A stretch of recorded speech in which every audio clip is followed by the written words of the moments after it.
sistem hukum di Indonesia. Sebelum ke sistem hukum di Indonesia, kita harus tahu nih pembagian sistem hukum itu ada apa aja sih. Nah, pembagian sistem hukum itu ada dua. Yang pertama ada civil law system, di mana sistem hukum ini sering dikenal sebagai hukum Eropa kontinental, yang dimana sistem hukumnya mendasarkan pada perundang-undangan dan kebiasaan-kebiasaan. Yang kedua ada common law system, di mana sistem ini sering dikenal sebagai Anglo-Saxon dan juga mendasarkan pada jurisprudensi.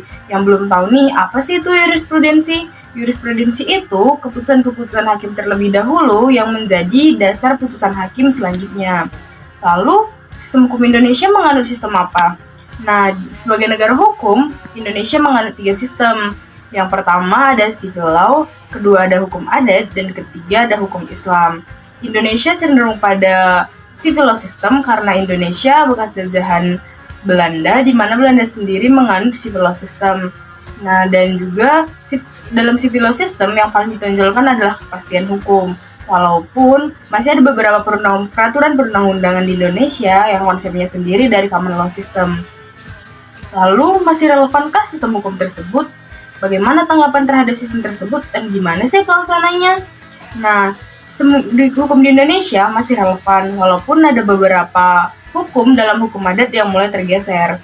Dan juga tatanan sistem hukum Indonesia sudah tergolong baik, namun dalam pelaksanaannya tidak sesuai dengan apa yang diharapkan.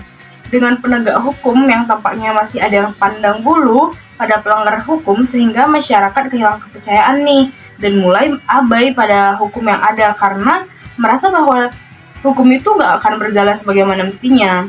Lalu kita harus gimana?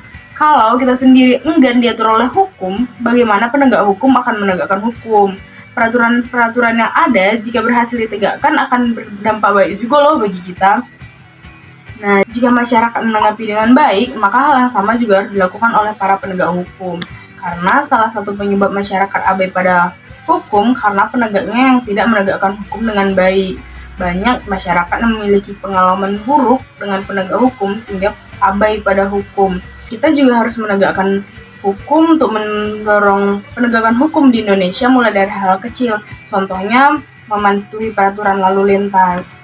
Kalau kita sendiri menegakkan hukum dengan baik, maka penegakan hukum di Indonesia akan juga berjalan dengan baik. Sekian dari saya, terima kasih.